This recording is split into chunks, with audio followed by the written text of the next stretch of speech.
This is the Big Boss Man, and you're listening to Revoltage. Really? That's the way you want to start this? I mean, is that he's coming back, man. This is the year, man. This is the year he's going to finally make it back, his triumphant WrestleMania moment return. Logan, you know that... I mean, it's a perfect time to bring back the hardcore match, you know? When's the last time you saw a good hardcore match? I hate to do this to you, but you realize that the Big Boss Man is not...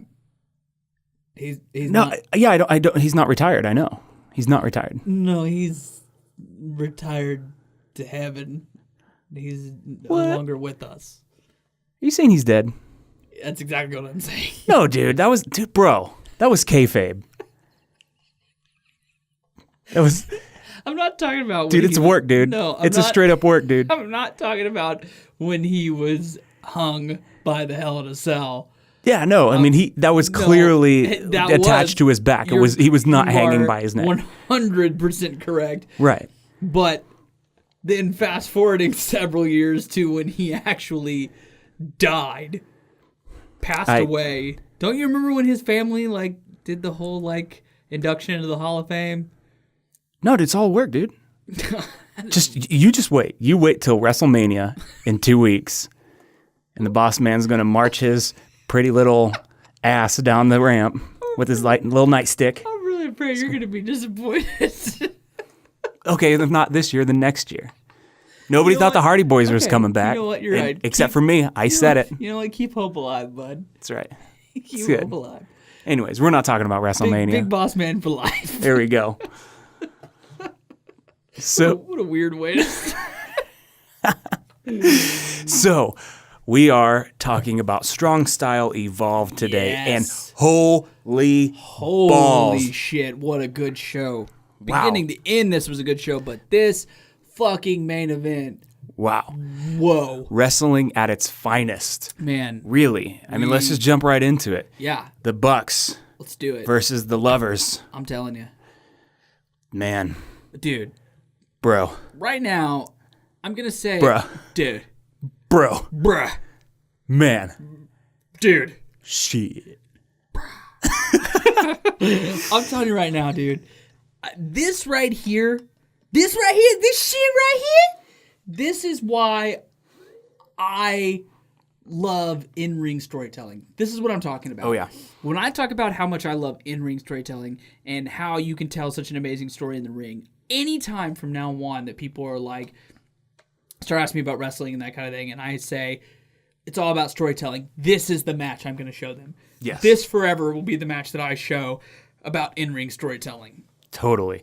And it just makes such a bigger impact because you're invested in the storyline. You're invested in the deal. It's so amazing because what happens is you are going, you're watching these dudes just throw down in the ring. And if all they're doing is just a bunch of big spots and they're just, bumping all like crazy and there's nothing to it, then that's all there is. I mean, what else do you have to get excited about? But man, if you tell a story and you're just sitting back and you're on the edge of your seat with no idea what's about to happen, that's where true wrestling happens, and that's what it's all about, man. Here's the thing. That's what it's all about, baby. That's what it's all about. That's what it's all about. But that's the thing. You take these guys, you take the Young Bucks, you take Kenny Omega, you take Kota Ibushi, you take guys who are there, the quintessential indie mainstream new guys. These guys that are a part of this indie thing where they do a lot of matches that are all about dives and big spots and big moves and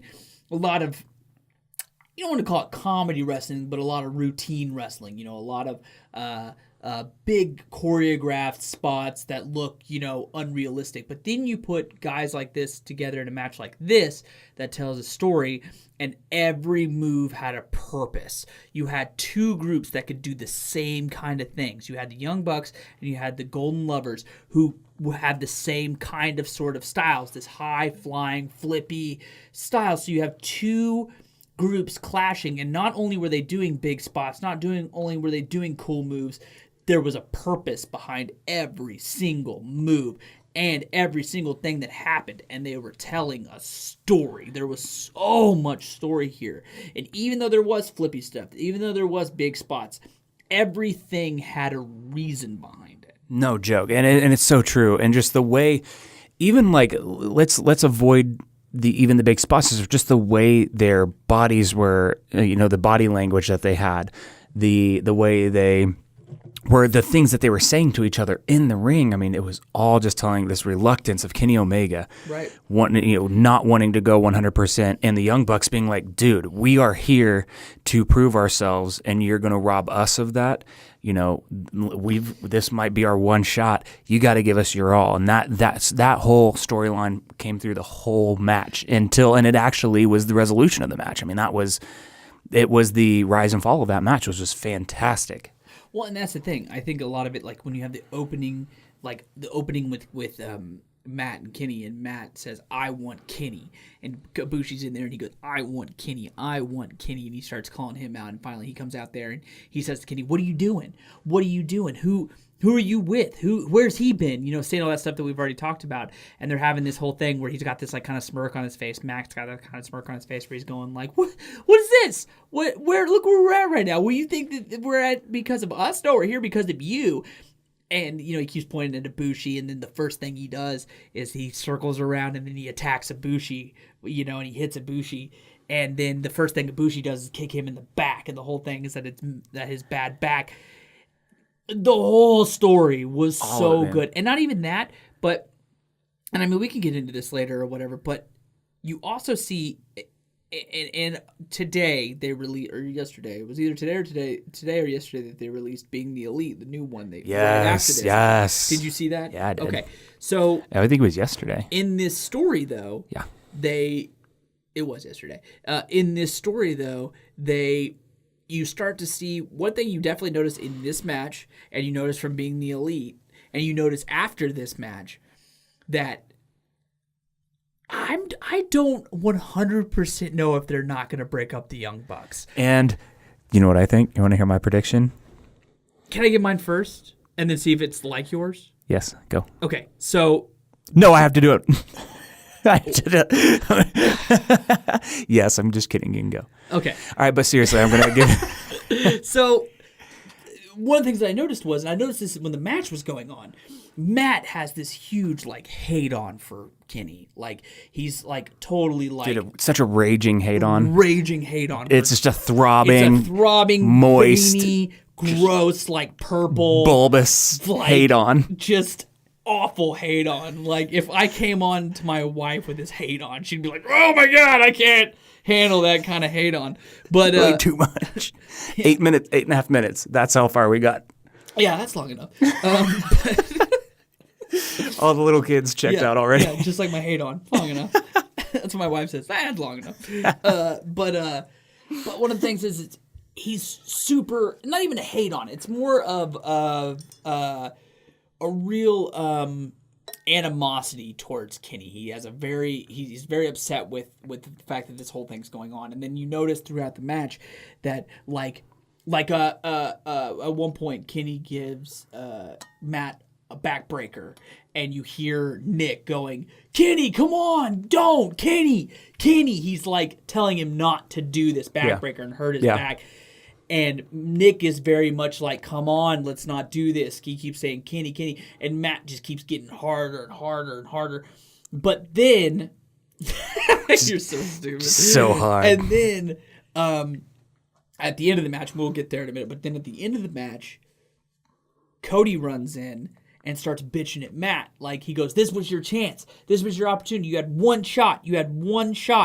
And then Nick comes and grabs him, and Cody turns around and hits Nick.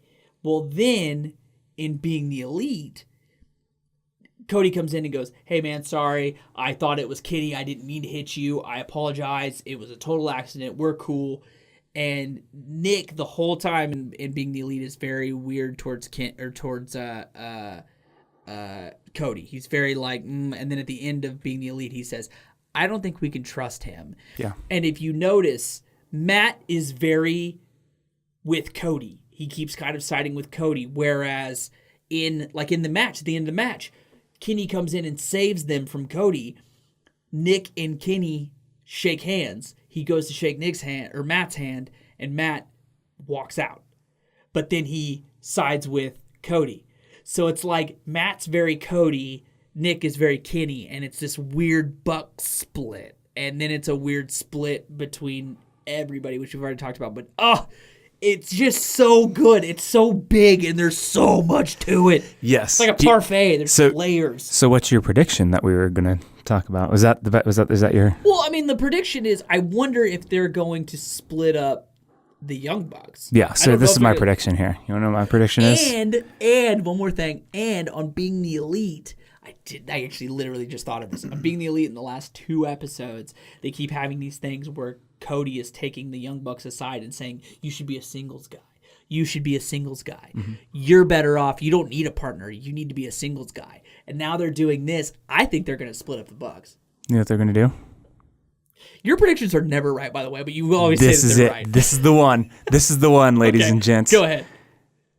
All in, Bucks fight each other.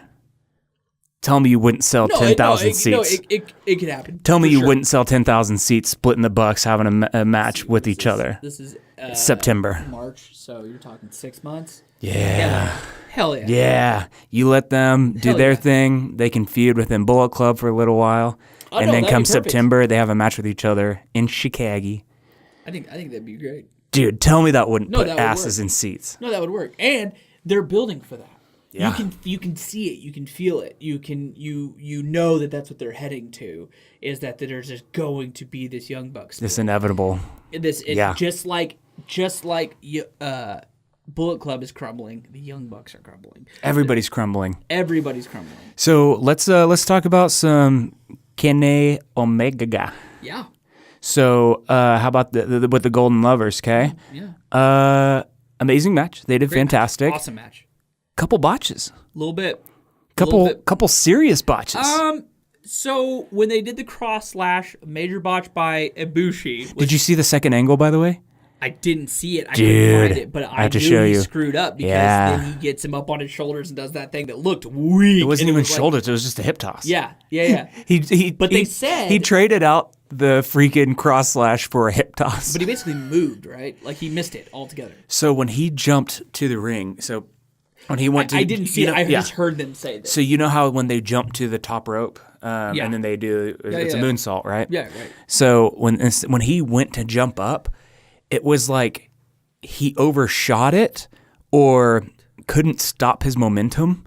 It's like instead of jumping up and on top and over, it was like he just jumped over. And so he went head first over the ropes. Gotcha. And turned around in midair and then stepped around the post. Gotcha. And then tried to do a moonsault. Well, the problem was, I think it was Nick or Matt. I think it was Nick. Mm-hmm. Was there, and he started walking towards Ibushi, and Ibushi did a moonsault off the apron. Let me break this down. Let me break this down for you real quick.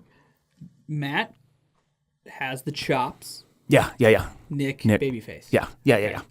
So and then, well, I just never seem to know. I mean, it was the white guy with long hair and black pants on. Yeah, that's him. Because it was super zoomed out. I can't remember that specific. So, but then he did a moonsault back off the apron and missed, and then. So then Matt's just kind of sitting there, Nick or whoever is just sitting there and just kind of like, and Ibushi just ties him up, gets him, you can tell, gets him kind of in like a little headlock and was like, and then just like threw him into a hip. It was awkward. Like a hip toss. It was super awkward. And not only that, but like, and then there was the moment where they did this that. one. You know what I'm talking about, right? The moment where they did that move where he does the like splash and then the roll and then they switch places and he gets up on the turn.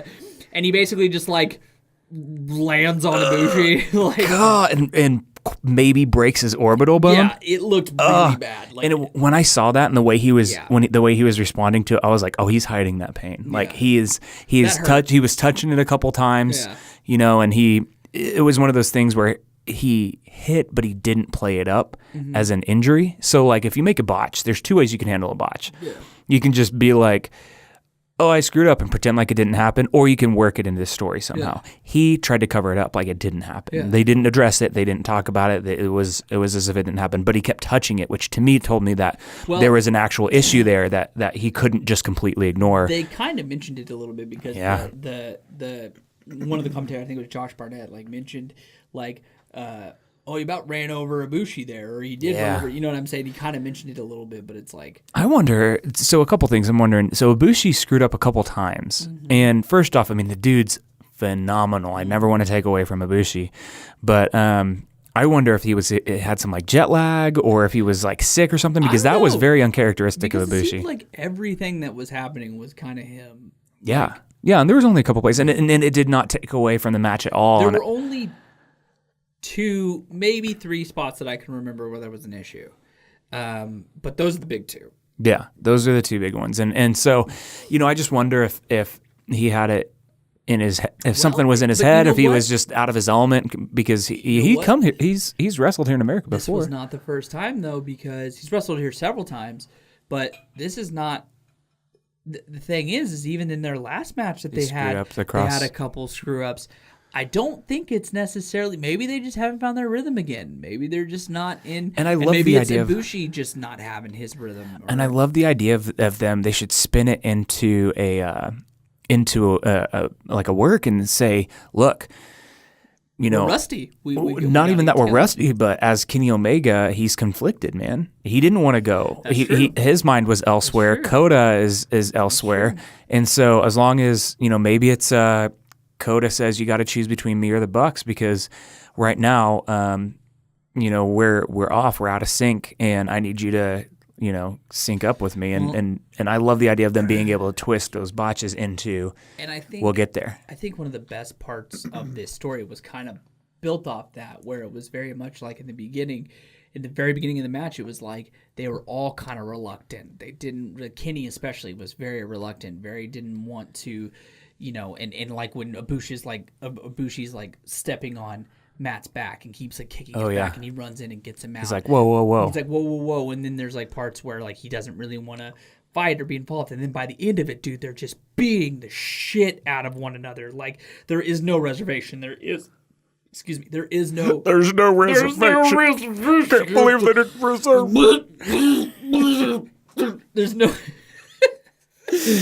There's no reservation. There's no anything. It's just them wanting to prove that they are the best, and it's like everything that they did after that was just hard. And you know what? This right here was not only proof that I know kayfabe wise, the Young Bucks wanted to prove that they could hang with the heavyweights and that they could be a great heavyweight tag team. Not only that, this show right here, everybody talks about how the Bucks are just the indie spot monkeys who just do these goofy things and don't really know how to tell a story and don't know how to. These motherfuckers showed how good they were, that they could tell a story, that they could put emotion and feelings and all this stuff. I'm telling you, dude, this match gave me so many freaking feels that I mean, this is one of the best emotion storytelling matches that I've seen in a long time. I'm not going to lie. I was literally emotionally drained after this match for a couple reasons too, because of the huge spots that they were doing and because of the couple botches that they had. I was like, man, this is intense. Like I am very nervous here. It felt very real. And not only did it feel real, it had the ability to do something that a lot of matches nowadays tend not to do. You suspended, of course, as wrestling fans, we suspend our disbelief. We know what wrestling is. We know that it's a work. But sometimes you get those matches, you get things that are so good at telling a story in the ring, you forget what you're watching. And that's what it did to me. I forgot I was watching a wrestling match, and I forgot about the inside dope for a little bit. And I really, really focused on, like, wow, this match, I was invested. I was emotionally invested in this match. Oh yeah, for sure. And I mean, it was just so intense, man. the table spot, Oh, like man. out of nowhere. Out of nowhere, dude. And it was amazing because they're so good at that. Kenny Omega is so good at just like setting it up and teasing something and then just like delivering so hard by the end of it. Well, I think the idea that when they set it up, like Nick did a move off the top rope, and then Matt jumps up there, and instead of doing the same move that you think he's going to do, he goes to the table instead. Yeah. And then the second table Yeah, spot with came out of nowhere. out of nowhere, dude. It was big, dude. Nick got slammed on there, man, and they were doing this whole match had so many amazing. Not only was the storytelling incredible, but it did have some incredible spots in it. I mean, things that you just... It was a showcase of not only the Young Bucks and all the cool stuff that they normally do, but of the Golden Lovers and what they can do and how these two... the elite, the Young Bucks and Kenny Omega, how they're so in sync with each other, and they did a lot of the stuff that they normally do, but to each other. It was so awesome. Yeah, 100%, man. People are, already talking about it being match of the year. Yeah. But, sure. And it might just be recency bias, and, maybe the botches keep it out of this, but some people are even saying tag team match of forever. The thing is, there's botches, but you know what? Those botches didn't really affect the story that much. They didn't. They didn't pull me out of the match. Even though I noticed them, they didn't pull me out of the match. They didn't stop me from.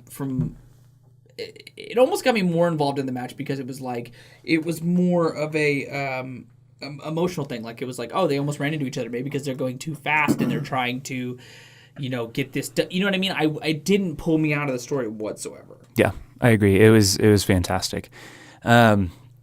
I mean, what do we need to talk about?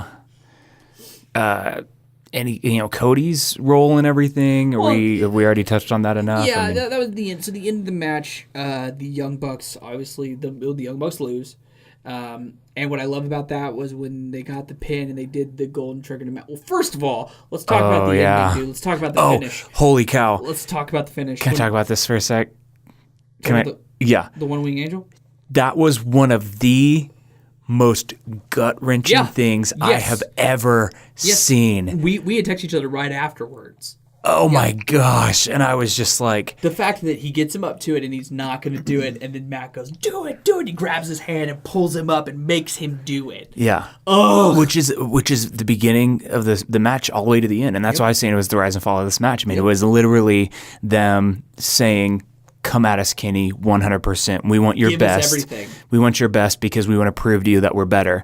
And at the very end, he's starting to go soft, and Nick's like, just fucking do it.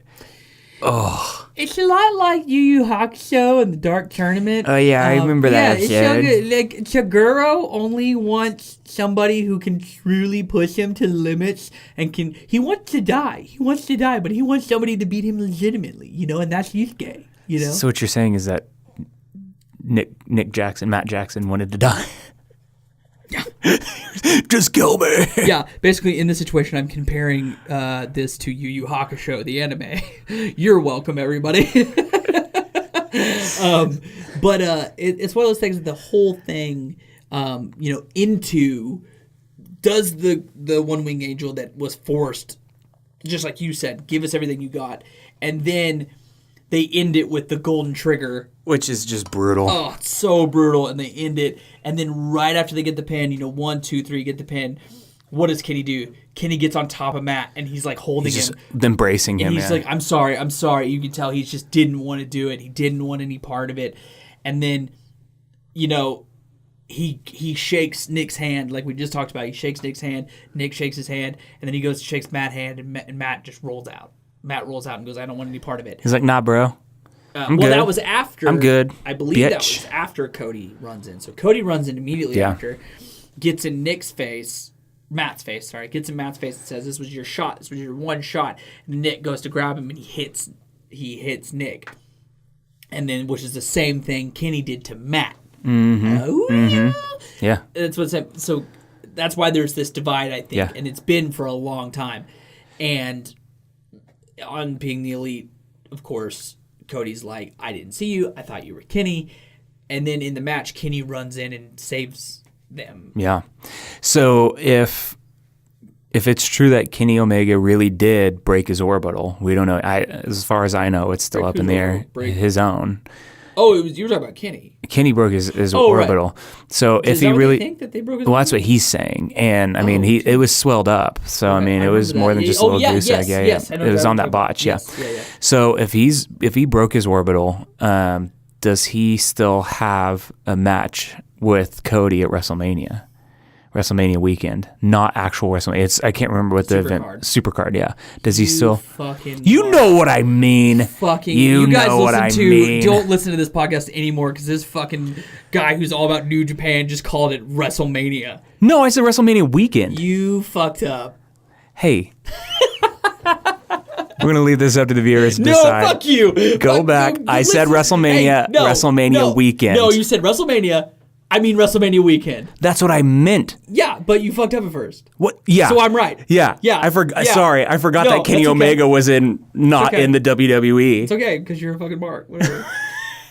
Wouldn't that make me just a dumbass instead of a mark? Because you're a mark dumbass. Whatever. Fucking mark dumbass. Whatever. That's your name. Care. If you were the singer of Sugar Ray.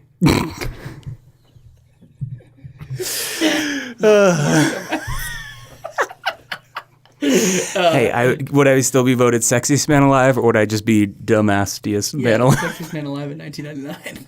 Yeah, I'm okay with that. Worth it. Yeah, I was 11.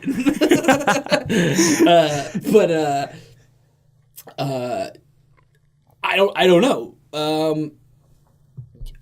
Yes, maybe, possibly. It just depends. I mean, he wrestled the whole match with it. I mean, if it is a actual broken orbital bone, I mean, I don't know if he'll be able to. They won't clear Evil. He's got a broken orbital right now. Saying that's a major injury. So I don't know if they'll be able to do that. So hopefully it's not that. Hopefully he just got kneed in the face real hard and. Well, it wasn't a knee. It was when he did that backflip and bumped into Ibushi. If you see it from that, did you see it from that second angle? Yeah. That first angle, I was like, oh, that wasn't too bad. It looked like he kind of bumped his shoulder. But the second angle, I was like, oh shit! He literally bounced his skull off of Ibushi's skull. Yeah, it looks really bad. So, you know. No, I mean, if he actually did break his orbital bone, then no, there's no way he'll be good. Well, it depends how bad it is. If it's super bad, if it's actually like broken, I mean, because it's in 2 weeks. Dude, what about this? I don't imagine that he'll be ready in 2 weeks. So what about this? What if the botch wasn't a botch? Okay, it was intentional. It was intentional for him to bump his head. Okay. And so then he's playing it up like, oh, I broke my orbital or whatever. I can't be on Supercard. Boom. Kenny Omega shows up at WrestleMania, runs down the ramp, and has a match with the big boss man himself. Tell me that wouldn't be amazing. I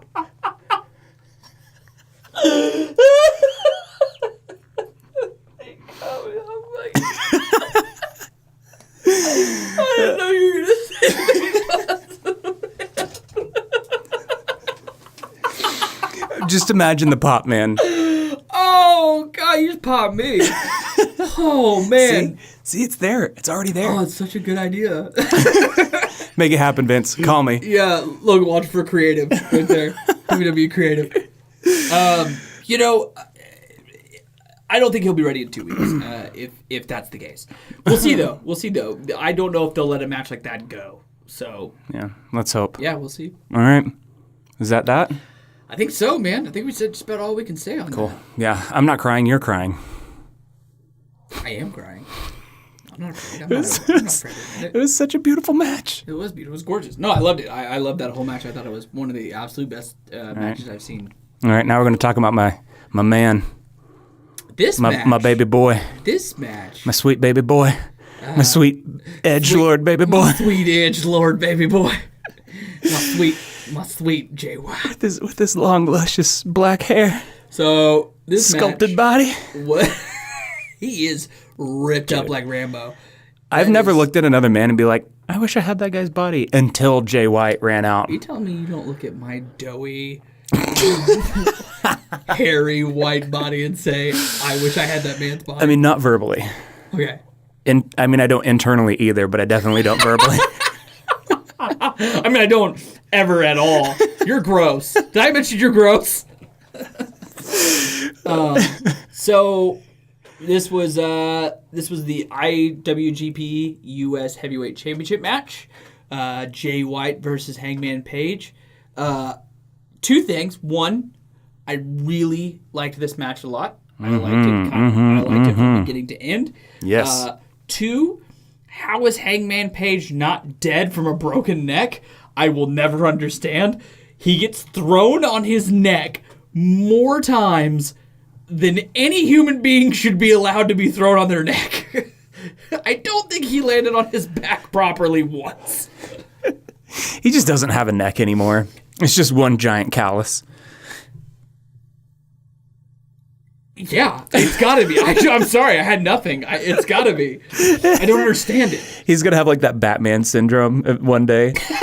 He just is like, turns his whole upper body. What was that over there? What was that over there? Yeah, I have that. No, I'm serious. The dude, they do so many spots in this match where he just straight up and not to mention, and not to mention do you remember, so we're kind of getting into the match at this point, but there was a point in the match where he goes, so the whole time Jay White's doing these suplexes, right? And he's doing these belly to back suplexes, these Germans, that the whole time Hangman Page is landing on his freaking neck. And then he does one on the apron, right? Oh, he jeez. gets on the apron and he goes to do one, and kind of, I don't know what happened here. I can't tell if it was a botch or if he just straight threw him off. That or Hangman Page just went shit and tried to get away from, because he was going to land. Had he landed on the apron, dude, he would have broke his freaking neck. That's what makes me think that he was supposed to go to the ground. No, I think he was supposed to go to the ground, but man, there was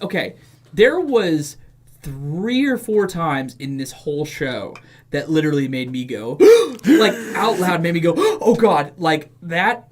2 of those times were from this match. Yeah. But I have to say, Hangman's really growing on me. He's so good. Yeah. He's so talented. Jay White I'm all in on Jay White now. Actually, just got a shirt. Just got a little Switchblade shirt the other day. Says the guy who just like a few months ago was like, Jay White. Dude, I don't buy him as a baby. Although, dude, he is growing on me hard, dude. I'm about to be a hypocrite too, because I'm like a big fan of him now. Right? I said the same thing. I'm a huge fan of him now. It's cool because he's there's so many bad guys, you know. Yeah. But he's got his own twist on it. And he's so good. You know, he's kind of the closest I would say he is to is Sonata.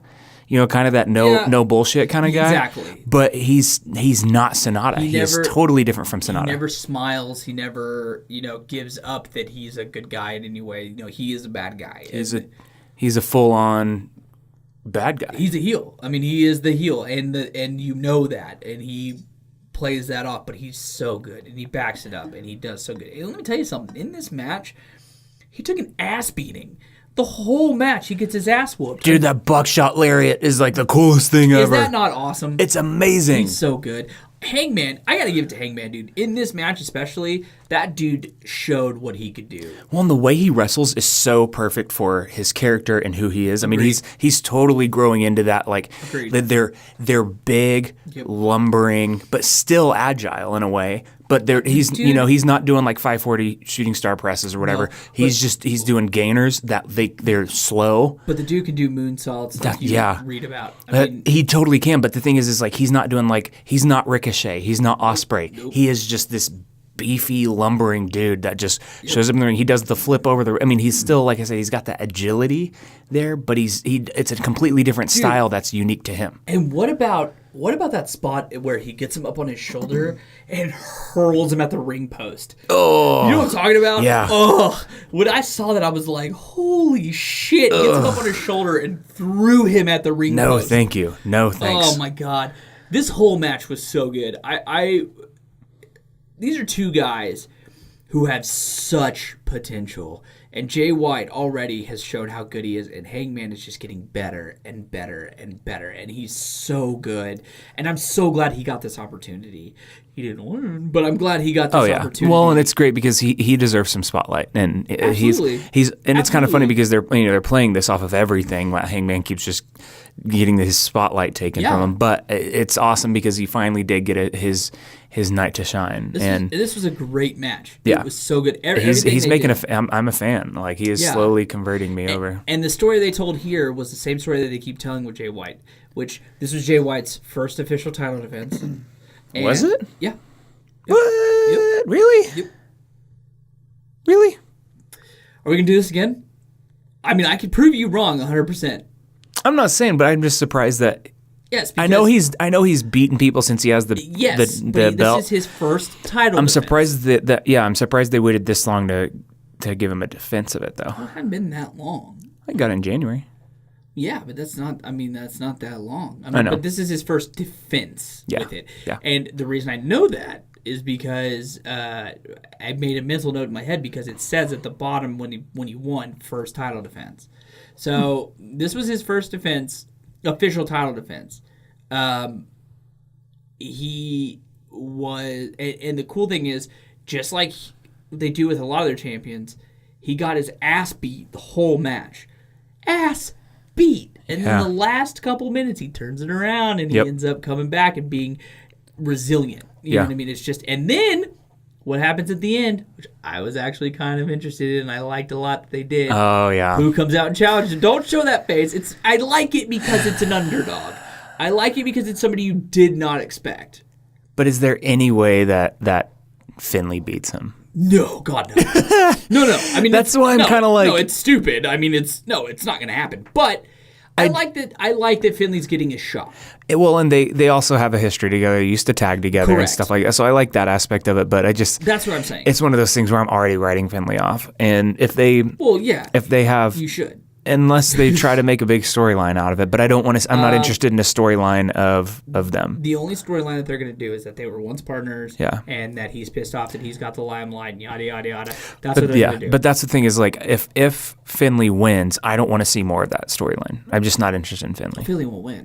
Right. That's what I'm saying. I mean, it just won't happen. That's I'm like, meh. We Here's already the know. Thing. I just like that he's getting a shot. Yeah. I mean, I agree. I don't think it's great. He's going to lose. He's not going to win.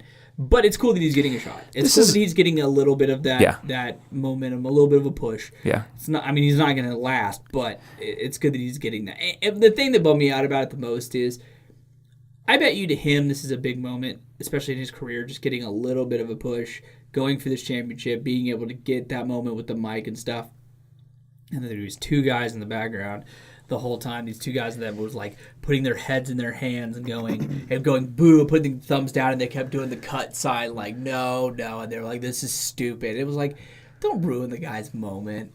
Dude, it's just the same old. I mean, it wouldn't be the first time he had his moment ruined, or second, or 12th. He won't win. I mean, what do you want? Oh, are you talking about Finley? Is that what you're talking about? I thought you were still talking about Hangman. Oh no, I was talking about Finley. Oh, okay. Yeah. Hangman is whatever. He was lost, but he lost by that point. Cool. Okay. Well, I actually want to say something about this match. Something that kind of bugged me a little bit. No, no. Something that bugged me about this match was too many white people. Yeah, just so much Caucasians. Yeah, I agree. Just disgusting. No, really, what it was I honestly, I don't even want to say it because well, now you have to. It kind of bums me out. But the commentary, dude. Okay, so I was not going to bring this up. I was not going to mention the commentary in this. Just not great. And you know what? No, through the whole show. Yeah. They're not good. Yeah, and I felt bad because it's JR. It is JR. And it's not JR's fault. JR doesn't know the product. And that was so evident the whole thing. Trying to learn the product. Yeah.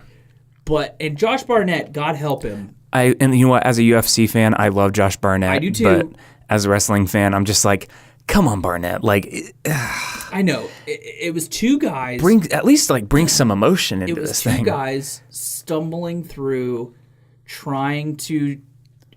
Don't get me wrong. I love JR. We all love JR.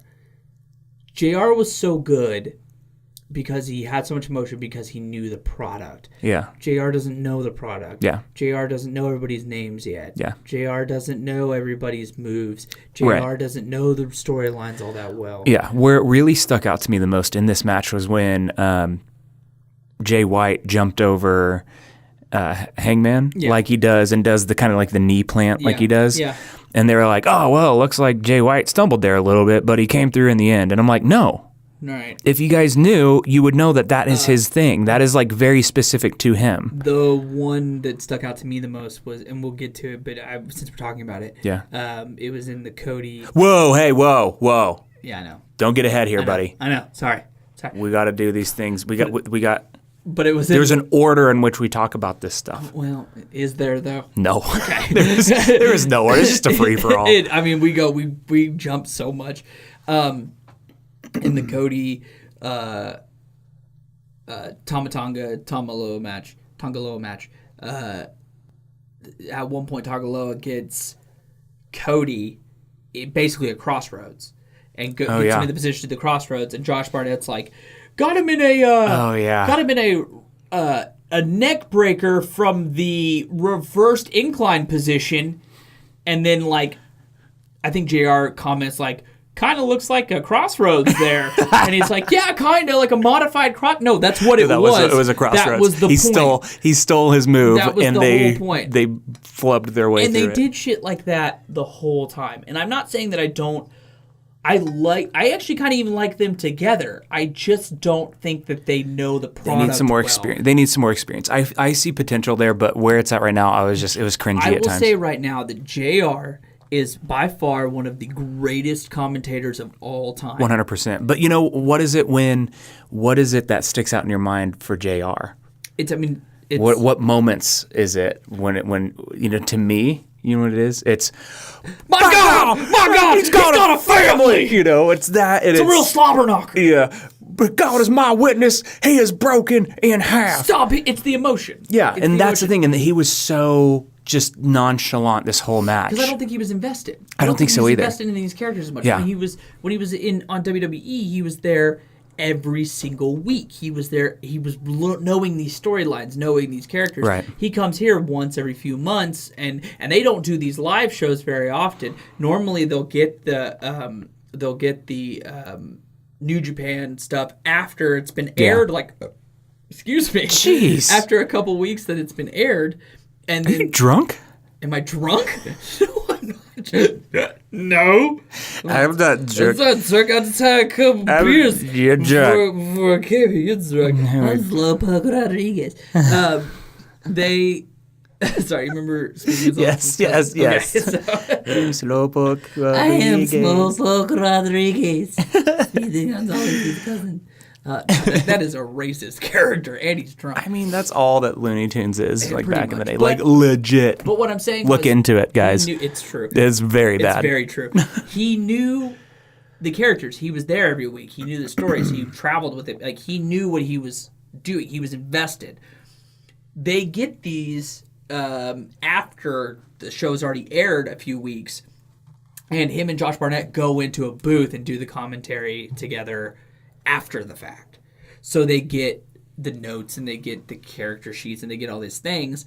They're not used to doing them live. They don't know the people. They don't know the stories. They don't know, you know, whereas you see like Don Callis and Kevin Kelly who know the stories. They know every intricacy. People, you know, you have Don Callis, who's kind of the funny, more emotional kind of one that kind of talks more about what's happening in the moment, and then you have Kevin Kelly, who is the one that has all the information, who knows the stories, and they feed off of one another. There wasn't that dynamic there, and I was not a huge fan of that. I wasn't going to mention it, but you brought it up. I know, and I hated to bring it up because what I really don't want to do in this podcast is be super negative like some other ones out there. You know, we love this product, and we're not gonna be shitty about it. But you know, I think it's a legit. And it's not even a criticism. It's more just an observation that it could be better. But you know what? At the end of the day, I still liked it. It was cool to hear JR. Yeah. Josh Barnett, I'm a fan. So It didn't take me out of it. There were times that I was kind of like, it just could have been better. That's all it is. They're just not as familiar with the product. That's all it is. They did fine. They did a good job. When I think back on the Kenny Omega match, I don't think, boy, JR sure did terrible. I think, wow, that was a fantastic match. You know? Well, because you weren't paying attention to that. Right. You know? Totally. Although I did mention this to you before, it was really funny because there was a moment, because on New Japan World, they don't have commercials like on Access, and they like on New Japan World. There's always kind of a time where it's just quiet and you hear the crowd and whatever, and there's nothing really going on. And Josh Barnett, this was after the very first match with Roppongi and Rocky Romero, and they're standing in the and they're kind of celebrating or whatever, and you hear they come back to that, and you hear Josh Barnett go. Yeah, JR, I think you're right. I need to get the fuck out of the ring. But all in all, I think it went pretty well. Like, it's like, oh, I don't think you know that your mic's on. Yeah, it's hot. It's hot mic. Hot mic. All right. So next match, Ishii, Okada, ZSJ, and Suzuki. Okay. Wrestling's fake, dude. Wrestling's so fake. Okay. If anyone ever says wrestling is fake, I'm going to show them this match. Because for two reasons. And those two reasons are fucking Ishii and Suzuki. These guys beat the crap out of each other in this match.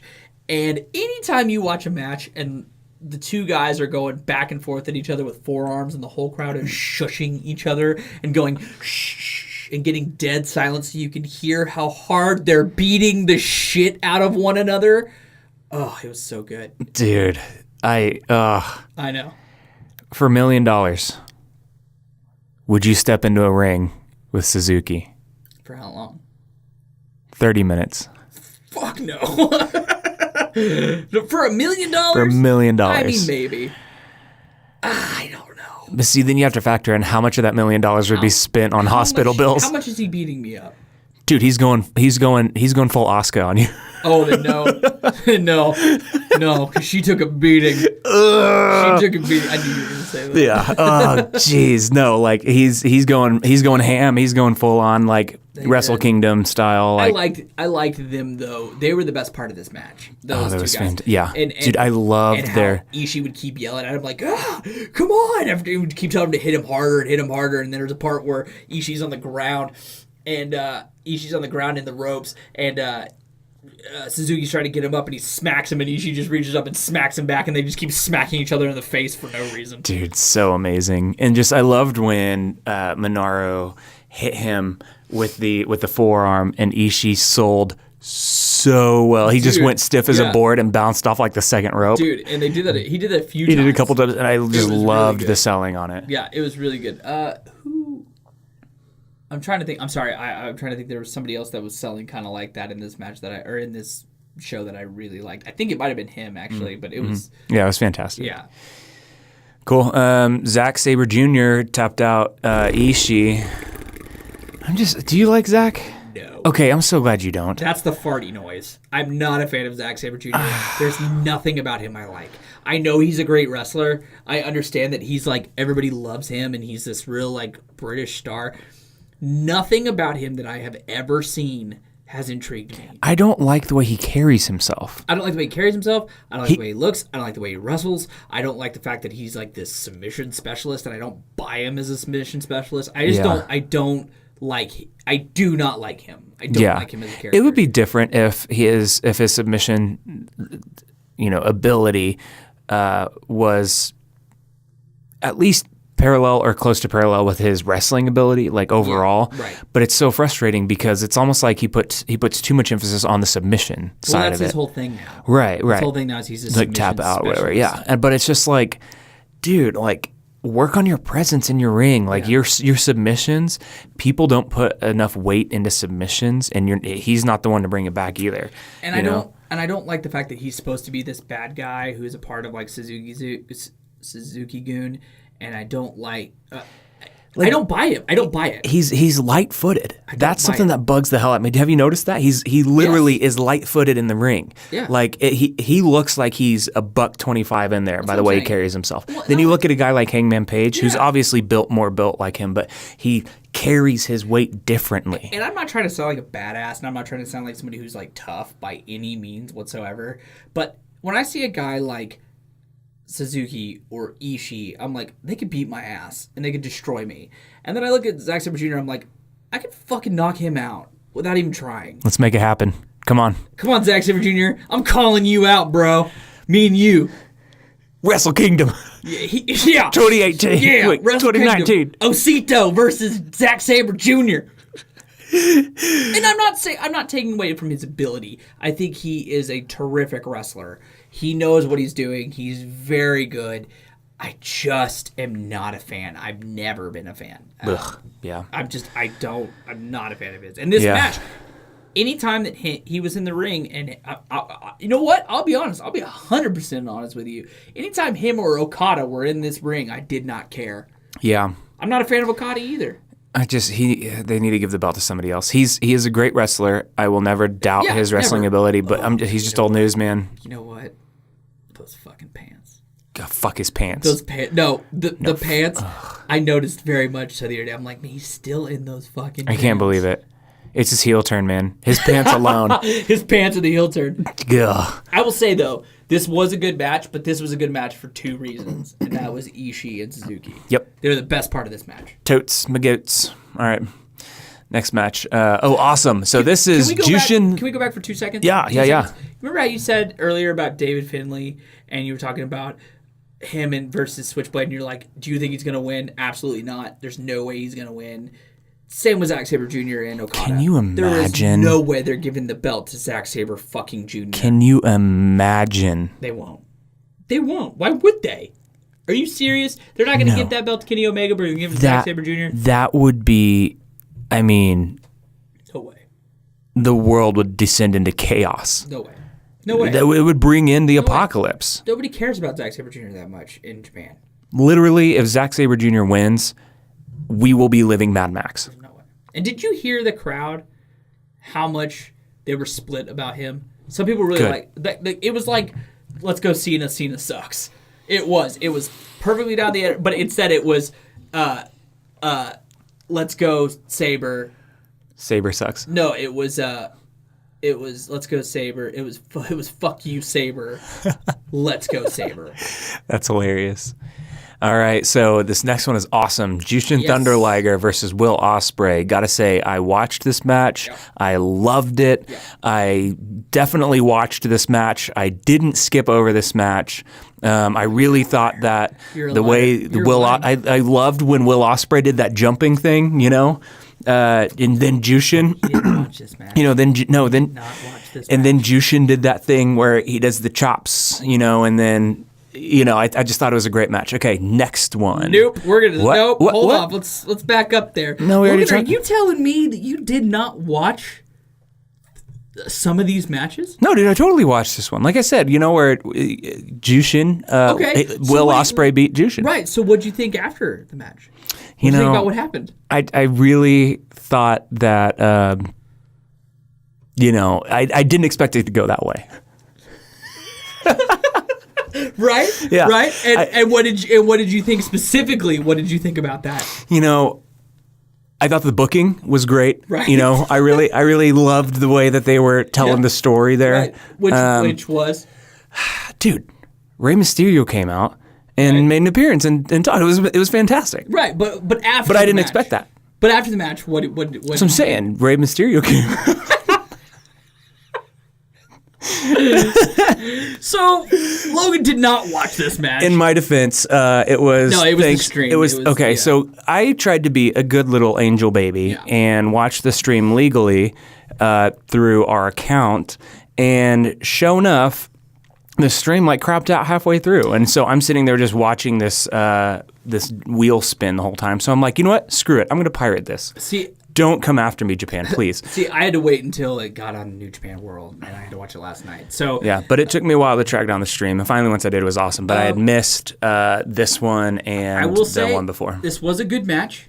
It was Will Ospreay being Will Ospreay. And the thing is you had a little bit of a different dynamic, just because, as good as Jushin Thunder Liger is, which he's very good, he is 53 years old, and the dude can still go really hard, and he kept up with Will Ospreay the whole time, and it was a pretty great match. But this match was not supposed to happen. This was a match that was completely thrown together last minute. It was supposed to be Jushin Thunder Liger versus Rey Mysterio Jr. Yeah. And Rey Mysterio Jr. Tore his bicep. In a very important show, I might add. It was not. Oh yeah, I mean it was like the WrestleMania of Ohio. Sure. Dude, it was some. It was some random promotion in the backwoods of, I think it was seriously like Ohio or like Utah or something. Wrestling. Yeah, it was some random one, and it was just like, really, like he had WrestleMania at the beginning of this year, and then he had this one come out. I know he's got to put food on the table somehow, but really, man, everybody was looking towards this one. And I don't know if he'll show up now at WrestleMania or do anything because of that, so we'll see. But I'm sorry, I said WrestleMania thing. I meant the Royal Rumble. Right. Well, so I mean, he had a lot of Well, they said that after that he was starting to sign a deal with WrestleMania, or not WrestleMania, WWE. Yeah. But towards bicep. Yeah. So we'll see. But he comes out at the beginning because it was supposed to be him and Jushin Thunder Liger. Will Ospreay comes out for a non-title match, and they just had a match. Oh yeah, I remember that. Pretty good. Last minute, it was great. Yeah, totally. At the end. So Will Ospreay wins the match. At the end, Rey Mysterio comes out and cuts promo, yeah? Well, because Rey Mysterio cut her promo at the beginning. I told you, baby. At the beginning. I told you, baby. Shut the fuck up. At the beginning. I saw this shit. Rey Mysterio cuts a promo just saying that he's sorry, telling everybody he's sorry, he wishes he could be there, and he will be in a New Japan ring at some point in the future. Yeah. At the end of this match, they make out. Will Ospreay, yes. Yeah, I told you I watched it, dude. I don't know why you think I didn't watch this. Will Ospreay basically says, so him and Jushin show each other a lot of respect, and they bow to each other, and they do that whole thing, and then Rey Mysterio, Will Ospreay gets on the mic and says, "I am the aerial assassin. I am the best junior heavyweight that's ever been." He's like, and I am nobody's replacement. And he said, and I am challenging you, Rey Mysterio Jr., to a match as soon as you are ready to go. Cool. And so Rey Mysterio, Did he jump up and was he like, "Si, senor"? Yeah, booyaka, 619. So he gets up and does the thumbs up or whatever, and then they show each other respect. Everybody shows each other respect, and this is what happens that's interesting. They make out. As he's showing, yes, Yeah. and I J-O'd. But as Did you charge your crystal, bro? I did, bro. I did. Hanging out, charging my crystal. It's maxed out. Thinking about you, my bro crystal, my J-O bro crystal. Herbin. Gerber. So as they're doing this whole thing, he's saying we will have a match. They're showing respect to each other, Jushin and Ospreay and Mysterio, and then Marty Scurll jumps in the ring and smacks Will Ospreay with an umbrella, and starts beating down on him.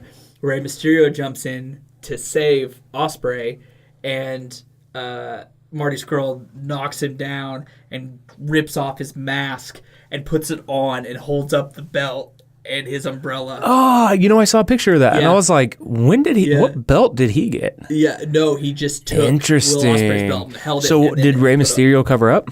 Yeah, he had a hoodie on and he pulled it over his face, and then he put it. Please tell me he had the drawstrings and it was just like.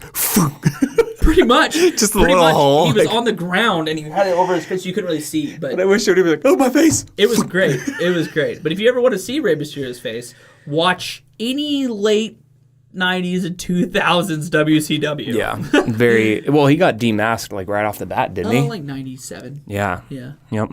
So, but anyway, so that happened. It was really good. The whole thing was really good. I'm excited to see how that turns out. Cool. All right. Good too. Next match. Definitely watched this one too. Hey, look, did you watch this one? Yeah, that was the one where Taguchi got beat by Naito. Duh. I know that. Okay. Bro, it was 12 minutes and 13 seconds. And he hit him with the Destino. Wow, it's like you're Like you're reading something. What? No. So you didn't watch this match either? What? Yeah, dude. I am a professional.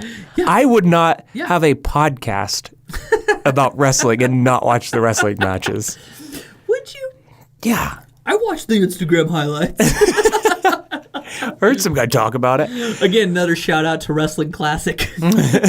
My man. My man. So You yeah, know, so my this was, my favorite part actually, there was that part where Naito did his eye thing when he came out in the white suit. I thought that was really cool. Yeah, totally. Oh, dude, it was so funny when Taguchi came out in the In-N-Out Burger hat. Dude, I lost it, man. First of all, it was really funny when he did that. Yeah, and then Dragon Lee and Hiromu got in the chop war, and then Hold on, Hiromu. time out, stop, real quick. Did you see that? Actually, you know what's funny was the stream held up for just long enough for me to see them slapping the shit out of each other. Hiromu and Dragon Lee did get in a legit chop Yeah, war. that's and literally chopped the only like 5 seconds I crap saw. out of each other. Not only that, this match really made me like Dragon Lee a lot. Dragon Lee was super good at this match. Everybody was good in this match. I'm really interested because I really do want to see Dragon Lee, so I'm gonna watch. I'm gonna go back and watch it. He's like a part timer though, isn't he? Yeah, he's not around that often, but Is he in CMLL? CML, correct? Yeah. So why was he there? Was he just like, yo, I'm in LA? They kind of have a. They're kind of like them in ROH. They kind of have a. I don't know what it is, like a Cross promotion. Yeah, cross promotion. Like the same thing with ROH. Like CMLL and New Japan have a cross promotion type. Nice. So this match, just so for everybody who's knowing, this is an 8-man tag match, and this was Dragon Lee, Taguchi, Kushida, and Tanahashi versus LIJ. So basically, Takahashi, Bushi, Sonata, and Naito. It was just your and typical. for those of you who don't know, LIJ means Los Ingobernables. In goobers, in booger nipples. I like Los I like goobers. I like goobers. Los and goobers. It's the goober nipples, man. I love them Los and goobers. Day Japan. So you know what? There's not a whole lot to say about this match. It was your typical kind of 8-man crazy chaos match. I mean, there was a lot of cool stuff that happened, and you know, basically you had Naito, you had Tanahashi, two of the biggest people in New Japan. Maybe the biggest. Naito might be the freaking biggest. Dude, he was so freaking over, though, man. I mean, it was nuts how much everybody were cheering for him. So it was crazy, man. You know, and LIJ, man, So deserved. LIJ, man, they're just kind of running through everybody. They're doing super good. I mean, everybody looked really good. The more I watch him, the more I really, really like Sonata. You know, there's not a whole lot to say about this match, but his new persona is great, or his new outfit. Good. I love his new mask. Cool. Yeah, it was a good match. I loved it. I thoroughly enjoyed watching this match. Did you watch this one?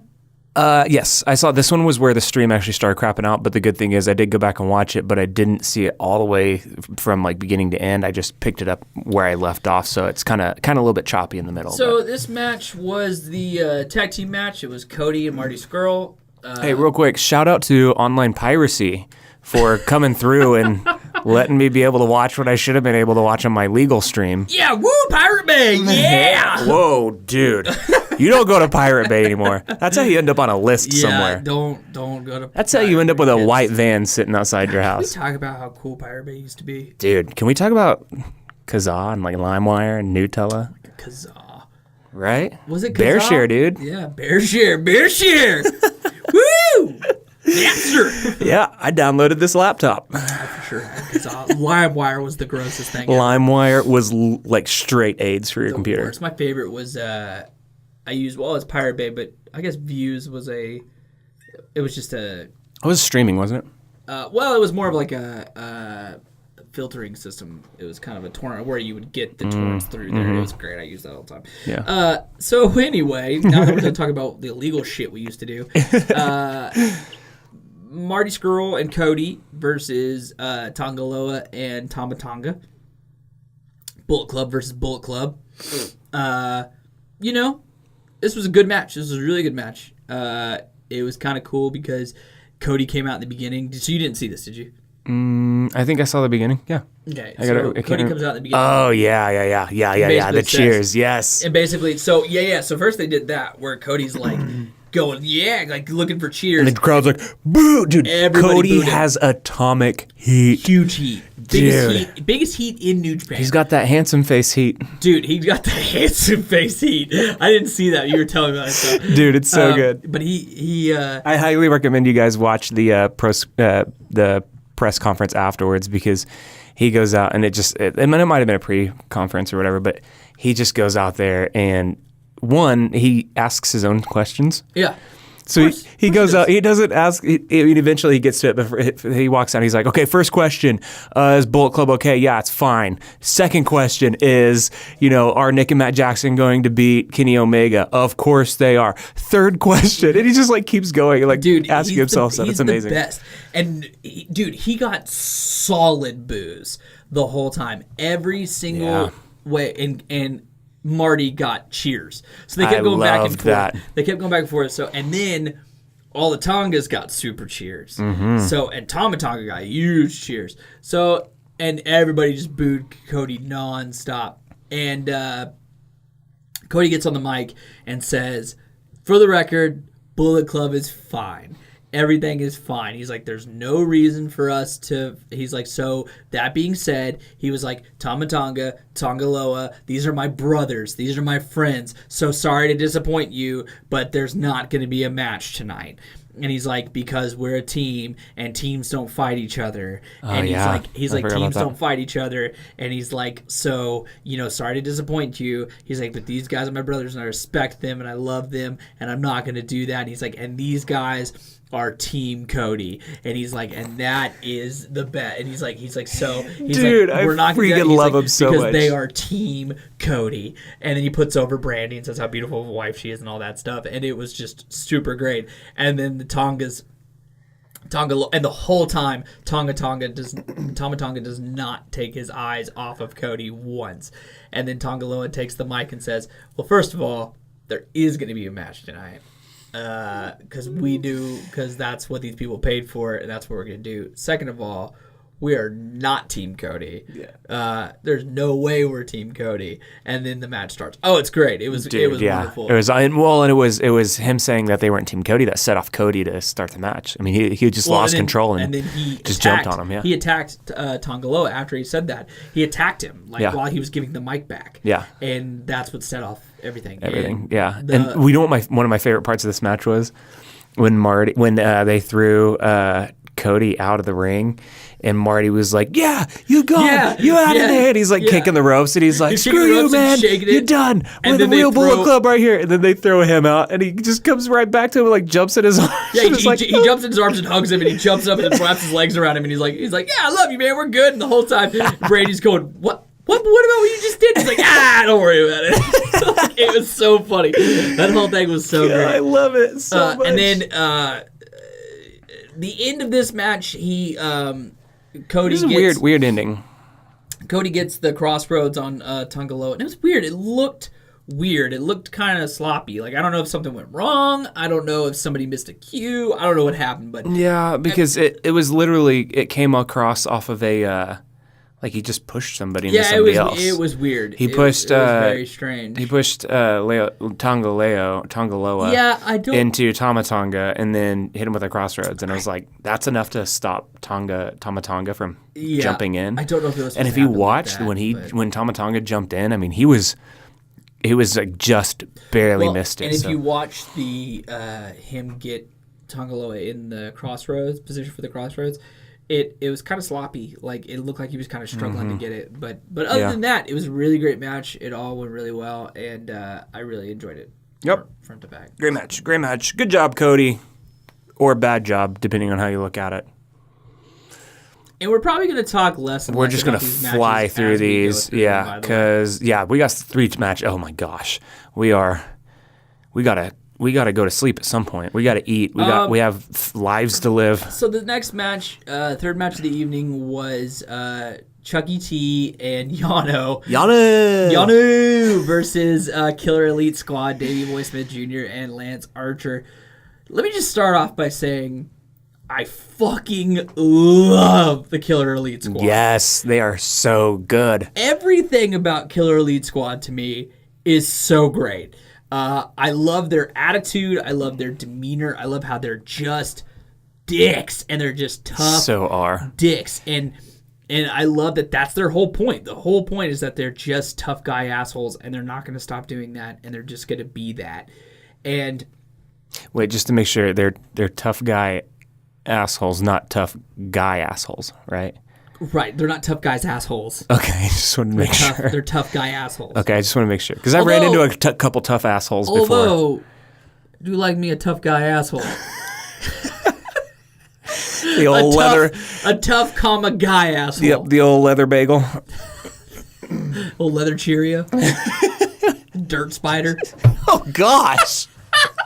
Jeez. The better vagina. Oh, ew.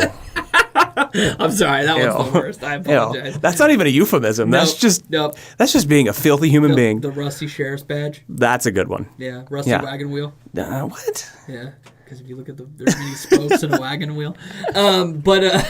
So please explain to me anatomy. I don't know how buttholes work. Dirt spider is my favorite. Chocolate starfish. And hot dog flavored water. Do you get that? Yes. That was the name of somebody's album. It's disgusting. And that's gross. A grown man's album. Yeah, but look. Okay, let's keep going. How did we get on this subject? Because you. Oh yeah. Because I'm 12. Because I'm 12. But Davey Boy Smith Jr., Lance Archer, I love him. And one of the things, real quick. One of the best things I've heard recently was something you said was you mentioned the other day, you said that Lance Archer is what Baron Corbin should be. I said Lance Archer is a better Baron Corbin than he'll ever be. Better Baron Corbin than he'll ever be, which is so true. It's unreal. And I was thinking about that as I'm watching this. I'm like, two guys who could do so well in WWE who would be really well are these two guys. Yeah. And why totally. You know what I mean? Two guys who would be fit for that world. Mm-hmm. Two guys who would not be fit for that world are Chucky T and Yano. Oh, wait. How about Yano, though, having a huge pop? Dude. Way over. Dude, Yano's awesome. Way I over. Like Yano. I do, too, but I was so surprised that the Americans were, like, all in on it. Like, that was cool. Time. Big time on Yano. So deserving. And they loved it when he was, like, pulling his way through the ropes, like, dude, and then running away. The whole match, he was doing some great stuff. Like, the parts when he kept grabbing Archer's hair and he, like, slams him down at one point. And then the one point where he grabs Archer's hair and Archer grabs his hair and they're holding each other's hair. Yeah. And, and Archer's going, let go, let go, let go. Like, it was great. The whole thing was so super good, great. And Chucky T was there. So. Oh, yeah. Yeah. Good job. Yeah, good job for eating that pin, Chucky T. I just don't like Chucky T. I know we already talked about this, but I'm just not a fan. I'm a big fan of Yanu, though. Yanu! And I like that he shills all of his own shit when he walks in. Speaking of shilling shit, we haven't name-dropped Ray Martinez yet. Oh, we haven't? So Ray Martinez is a bump monkey out of Tulsa, Oklahoma. A BM. He's a BM out of Tulsa. He is one shilling motherfucker. What did I say to him today? I called him because he sent us a picture back in the day when he had his chocolate starfish. His blonde hair. Ew. I don't want to see Ray's chocolate starfish because it really is a chocolate starfish. But he sent us a picture of him with blonde hair, and he looked like a Mexican Cody Rhodes. Oh, he really did. And I said it too. I was like, I went, Ray, the Mexican Nightmare. Mexican Nightmare. So good. Next match. He is the ethnic bad guy. Second match of the evening. Hey, why don't we just go ahead and name drop Pat Foster, too? Yeah. A.K.A. El Capitan. A.K.A. Luke Lapont. A.K.A. our second dad. Or Ace of Pain. Oh, yeah. A.K.A. Ace That's of Pain. coming. Get ready for the ace of pain. The ace of pain. Yeah, for sure, yeah. All that she wants is another baby. She's gone to... That's ace of base. I'm sorry. I thought it was... Is that not... I mean, that's where I was going with it. Okay, cool. So the next match is Juice. Real quick, did you hear in the crowd on the last match when a lot of the American people were going, Kitty? Oh, that's awesome. No, I didn't hear that. Oh, that's amazing. Yeah, it was good. So good. So this match was a tag team match with David Finlay and Juice Robinson versus Gato and Goto, which was very weird. Confusing. Looks like Gator. Which is very confusing for JR and Josh Barnett. So Gato, Goto, Go Toto. One of the G's. At one point he says that. He's like, one of the G names. I don't remember who said that. He also said first. He farted. He meant to say first. Yeah. He I think he wanted to say he landed first. They said, but he goes, he farted. He goes, well, that's a word. They said all kinds of stuff, dude. There were sometimes they just got in conversations about stuff that had nothing to do with what was going on. Oh, it's so silly. But this match was good. It was fun. Right off the bat, I think it was one of the very first things that happened in the match. Juice and Goto get in there and. Juice, what are you looking at? Juice and Goto get in Checking there. out your chocolate starfish. Yeah. Juice and Goto get in there, and Juice gives him this off the ropes. He does like a clothesline, that little double arm clothesline type thing, and man, pops him right in the face. And when I saw it, I was like, dude. And then immediately Goto just has blood all over his mouth the whole match. Well, and he posted a picture of it too. I think he busted his mouth pretty good. Jacked up. Yeah. So. And then, or he just drank a lot of red Kool-Aid. By the way, I don't think that was the case. Or it's vampire. That's what it is. Goto the vampire. That's what it is. God, we are losing steam here. We've been working all day, you can tell. So that was what I was going to mention earlier when you said Ishii selling those forearms. Oh, yeah. One of the best sellers I saw that whole night that was so funny was Gato.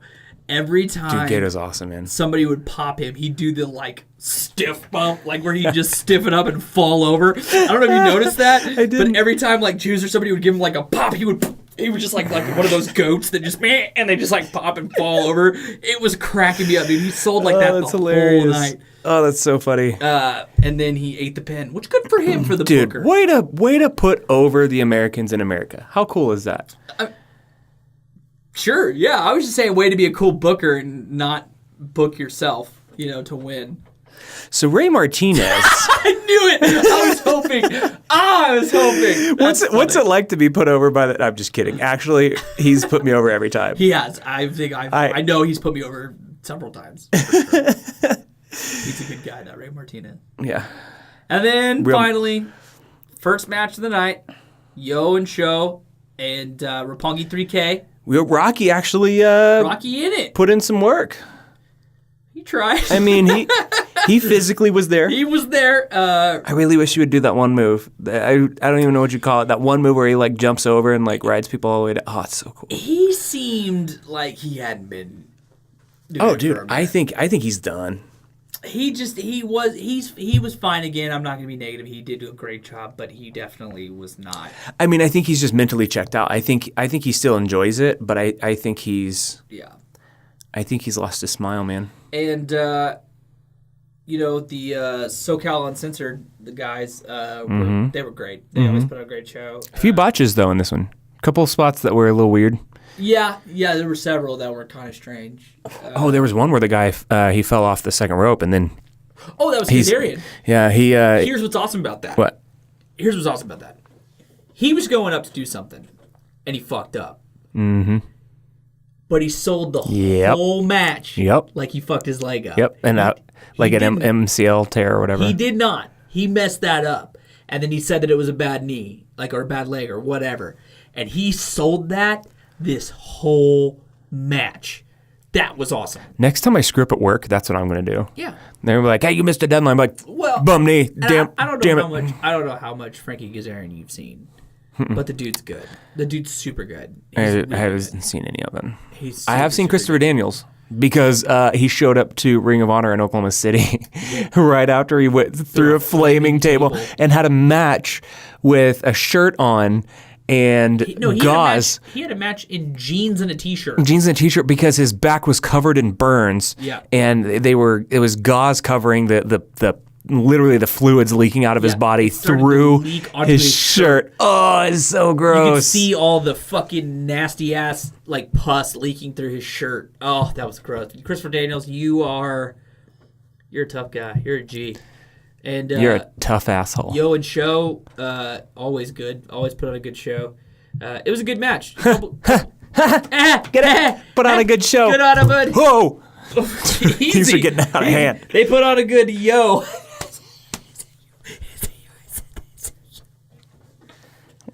Good one. Thanks. Got a good pop out of me. Well, all right, it's about that time. Time to hit the old dusty trail. Time to hit the old dusty, rusty wagon wheel. The old dirt spider. All right, now this is where we plug ourselves. We need to start. Remember, we need to start shilling ourselves at the beginning. People aren't listening. Well, hey, if you don't mind, please like, subscribe, share, comment, because it does something. And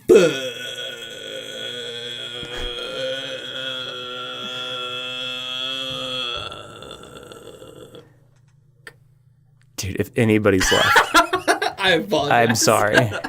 I'm sorry. I'm so sorry. I'm waiting to find somebody else who watches New Japan, and as soon as that happens, I'm gonna Cody Kellen out of this thing. Hey, are you really? Yeah. Oh. So that's fine. It's fine. It's okay. There's not a lot of people that watch it yet, but I'm sure as we continue to shill it out, more people show up, and then one day somebody's going to be like, "Hey, I think I can do better than Kellen does," and I'll be like, "Yeah." So you can make words with your mouth? Okay, yeah, you're better than Kellen. You're really good I friend. am burying you. How do I do this? Why? I don't know. God, and I'm the villain. All right, so if you want to check me out on Instagram, that's the easiest way. Check out my Insta. Check out my Insta. My Insta is at I do white on white pictures that are white. Asterisk underscore backslash / caret sign squared ampersand pumpernickel.com / pig dick. What? Hey, if anybody's still listening, as soon as I find somebody who watches New Japan, Logan will be gone from this show. I'm taking applications. I'm taking podcast and best friend applications right now. Oh, God. No, so my Instagram is Proxima Bear, PROXIMA _ BEAR. Or you can just look me up under Logan Walcher. I'm the dude that parades around in a panda mask. Yeah. Take some photos of some models every now and then, and no food pictures. So I've got that going for me. Yeah, if you want to check me out. I am pretty much just on Instagram under Kelbert77. Really, you could see me also parade around in a panda mask. I shill this podcast quite a bit, and then just kind of random pictures of whatever. And no food pictures, I might add. There we go. I have no food pictures. All right. And now to close out the night, what do you rate? What emoji do you rate this event? I've got mine. Why don't you give yours? Okay. I give this event a turkey with 7 Thanksgiving festival feathers. Oh, that's good. Yeah. Now, I am going to give this a Lamborghini with a scarf. Like, the Lamborghini and then a scarf. You know what I mean? So Lamborghini and then a scarf, right? And then a cloud. Wait, is that 3 different emojis or is that one? Is the Lamborghini wearing a scarf? Lamborghini is wearing a scarf, riding on a cloud. It's a Nimbus cloud. All right. Yeah. All right then. That is. Hey, that's some good feedback. That is. That's. I just snorted. All right, guys. I'm shutting this down. We're an hour and a half into it. Kellen is drunk. I'm not drunk.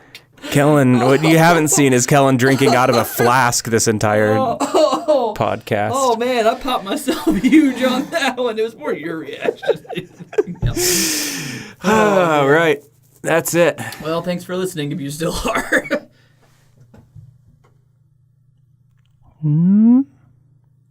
Bye.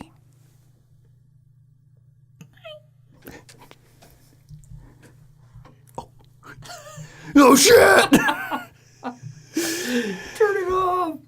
They can't.